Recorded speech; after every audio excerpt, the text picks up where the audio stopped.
You're listening to A Chapter a Day, a daily podcast. The Bible comes alive as we read a chapter out loud each day. Hello, my friends. It's time for a chapter a day, and today we're reading 1 Kings chapter 11. King Solomon, however, loved many foreign women besides Pharaoh's daughter: Moabites, Ammonites, Edomites, Sidonians, and Hittites. They were from nations about which the Lord had told the Israelites, "You must not intermarry with them, because they will surely turn your hearts after their gods." Nevertheless, nevertheless, Solomon held fast to them in love. He had 700 wives of royal birth and 300 concubines, and his wives led him astray. As Solomon grew old, his wives turned his heart after other gods, and his heart was not fully devoted to the Lord his God, as the heart of David his father had been. He followed Ashtoreth, the goddess of the Sidonians, and Moloch, the detestable god of the Ammonites. So Solomon did evil in the eyes of the Lord. He did not follow the Lord completely as David his father had done.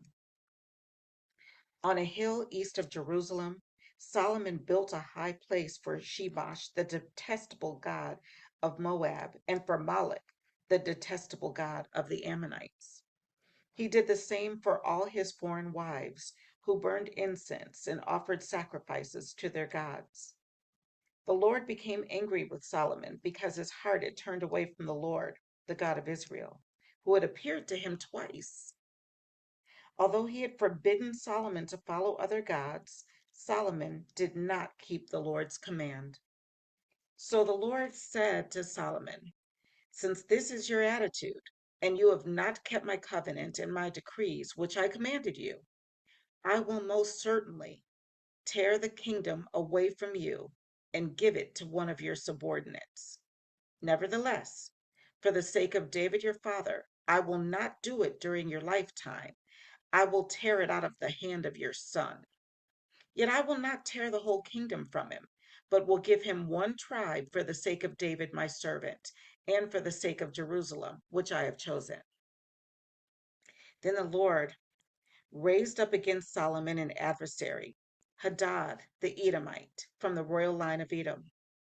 Earlier, when David was fighting with Edom, Joab, the commander of the army, who had gone up to bury the dead, had struck down all the men in Edom. Joab and all the Israelites stayed there for 6 months until they had destroyed all the men in Edom. But Hadad, still only a boy, fled to Egypt with some Edomite officials who had served his father. They set out from Midian and went to Paran. Then, taking men from Paran with them, they went to Egypt, to Pharaoh, king of Egypt, who gave Hadad a house and land and provided him with food. Pharaoh was so pleased with Hadad that he gave him a sister of his own wife, Queen Tahpenes, in marriage. The sister of Tahpenes bore him a son named Genubath, whom Tahpenes brought up in the royal palace. There, Genubath lived with Pharaoh's own children. While he was in Egypt, Hadad heard that David rested with his fathers, and that Joab, the commander of the army, was also dead. Then Hadad said to Pharaoh, "Let me go, that I may return to my own country." "What have you lacked here that you want to go back to your own country?" Pharaoh asked. "Nothing," Hadad replied, "but do let me go." And God raised up against Solomon another adversary, Rezon, son of Eliada, who had fled from his master, Hadadezer, king of Zobah. He gathered men around him and became the leader of a band of rebels. When David destroyed the forces of Zobah, the rebels went to Damascus, where they settled and took control. Rezon was Israel's adversary as long as Solomon lived, adding to the trouble caused by Hadad. So Rezon ruled in Aram and was hostile toward Israel. Also, Jeroboam, son of Nebat, rebelled against the king.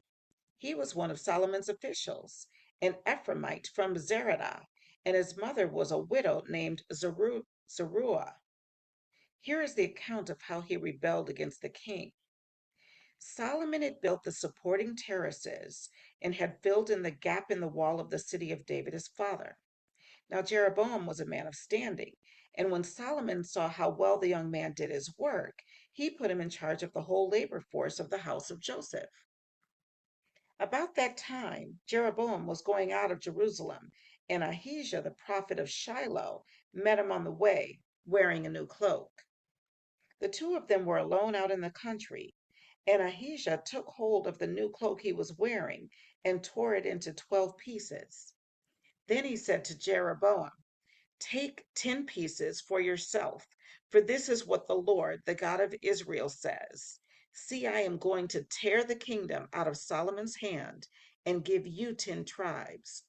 But for the sake of my servant David and the city of Jerusalem, which I have chosen out of all the tribes of Israel, he will have 1 tribe. I will do this because they have forsaken me and worshipped Ashtoreth, the goddess of the Sidonians, Shamash, the god of the Moabites, and Moloch, the god of the Ammonites, and have not walked in my ways, nor done what is right in my eyes, nor kept my statutes and laws as David, Solomon's father, did. But I will not take the whole kingdom out of Solomon's hand.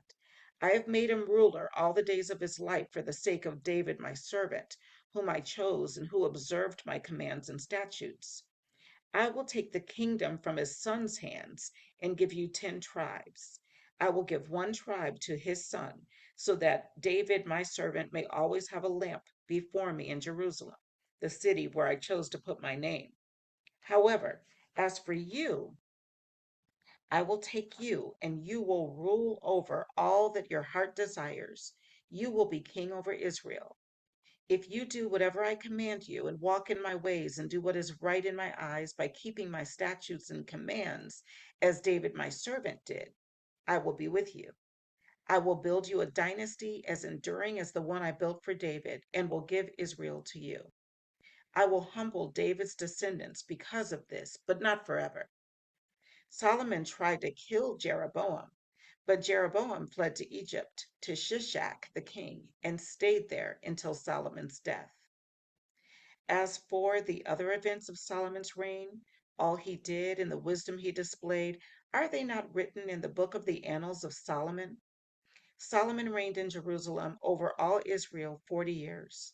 Then he rested with his fathers and was buried in the city of David his father. And Rehoboam, his son, succeeded him as king.